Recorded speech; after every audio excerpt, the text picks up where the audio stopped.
காமெடின்னா எனக்கு ரொம்ப பிடிக்கும். காமெடி ஆக்டர்ஸ்னா ரொம்பவே பிடிக்கும்.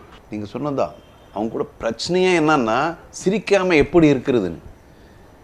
ஜெய் இந்த படத்தில் பெரிய காமெடி, அதில் நான் தான் எழுதினேன், காமெடியெல்லாம் கூட எழுதியிருக்கோம். ஸோ அதில் எழுதிட்டோம். ஆனால் அது பர்ஃபார்ம் பண்ணும்போது நானும் கூடவே இருக்கணும். கவுண்டமணி சார் பேசும்போது சிரிப்பு தாங்க முடியாது எனக்கு.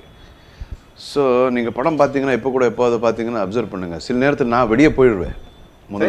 ஃப்ரேமை விட்டு வெளியே போயிட்டு அங்கே வந்து சிரிச்சுட்டு ஏன்னா முடியல. இங்கே இன்னும் சில படங்கள் நீங்கள் கருணாவில் பார்த்தீங்கன்னா அவர் பண்ணுறான், இந்த பக்கம் ஏதோ திரும்புற மாதிரி, இந்த பக்கம் ஃபுல்லாக இங்கே சிரிச்சிட்டதுக்கப்புறம் திருப்பி பரத், இந்த ஃபாரஸ்ட் அட்வென்ச்சர் இதெல்லாம் புக்கில் படிக்கும்போது வெரி இன்ட்ரெஸ்டா இருக்குதுப்பா. நான் நேரில் பார்க்கும்போது எனக்கு குப்புன்னு வேர்க்குது, பயமா இருக்கு. நான் வரல.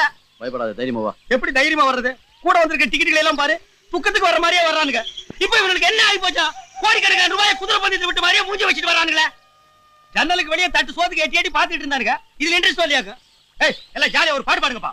யூ ப்ளீஸ் யூ ஐயோ